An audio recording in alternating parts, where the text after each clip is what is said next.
চট্টগ্রাম মহানগরীর ছোট বড় ২৬টি পাহাড়ে মৃত্যু ঝুঁকি নিয়ে বসবাস নিম্ন আয়ের লক্ষাধিক মানুষের। বর্ষা এলে এবারে পাহাড় ধসে প্রাণহানির শঙ্কা। পাহাড়ে বসবাসকারীদের স্থায়ীভাবে সরাতে ও দখলদারদের বিরুদ্ধে ব্যবস্থা নিতে সমন্বিত উদ্যোগের পরামর্শ সংশ্লিষ্টদের। আব্দুল রাকিবের রিপোর্ট, ক্যামেরার সাথে ছিলেন সঞ্জীব দে।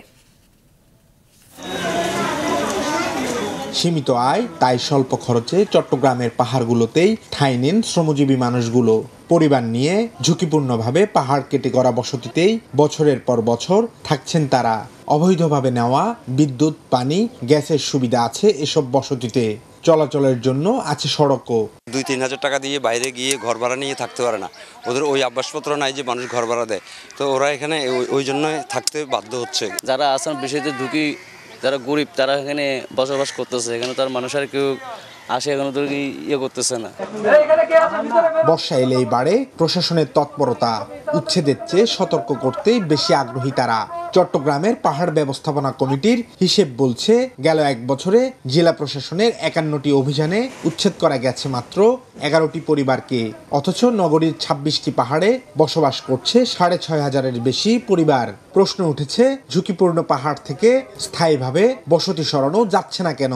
পাহাড়গুলোর মালিকানা বিভিন্ন দপ্তর সংস্থার, তারা যদি ফেন্সিং করে রাখেন, সীমানা প্রাচীর দিয়ে রাখেন, তাহলে নতুন করে কেউ সেখানে স্থাপনা নির্মাণ করতে পারবে না।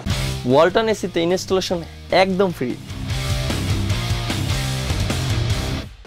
স্থানীয় অনেকের অভিযোগ, বিভিন্ন সংস্থা ও ব্যক্তি মালিকানাধীন এসব পাহাড়ে বসতি স্থাপনে প্রত্যক্ষ মদদ দেন এলাকার জনপ্রতিনিধিরা।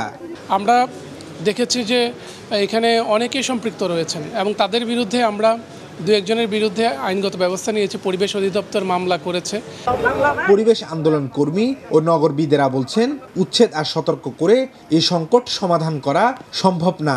পাহাড়ে বসবাসরতদের স্থায়ীভাবে সরাতে জরুরি সমন্বিত উদ্যোগ। অবশ্যই সরকারি সভা সংস্থাগুলোর সমন্বয়, দৃঢ় সমন্বয় দরকার এবং কার্যকর সমন্বয় দরকার, শুধু লোক দেখানো নয়। পরিকল্পিত পুনর্বাসনের ব্যবস্থা করতে হবে পাহাড়ে বসবাসকারী এই অবৈধ যারা বাসিন্দা রয়েছে তাদের জন্য, এবং যারা পাহাড়ে অবৈধ বিদ্যুৎ সংযোগ, গ্যাস সংযোগ ও পানির সংযোগ থেকে শুরু করে অন্যান্য সুযোগ সুবিধা দিচ্ছে তাদেরকে আইনের আওতায় আনতে হবে। সরকারি হিসেবেই গত ১৬ বছরে চট্টগ্রাম নগরীতে পাহাড় ধসে প্রাণ হারিয়েছেন ১৯১ জন। এই পুরো সময় জুড়ে প্রশাসনের মৌসুমি সতর্কতা আর উচ্ছেদের পরেও অবস্থার পরিবর্তন হয়নি। আব্দুল্লাহ রাকিব, মাছরাঙা সংবাদ, চট্টগ্রাম।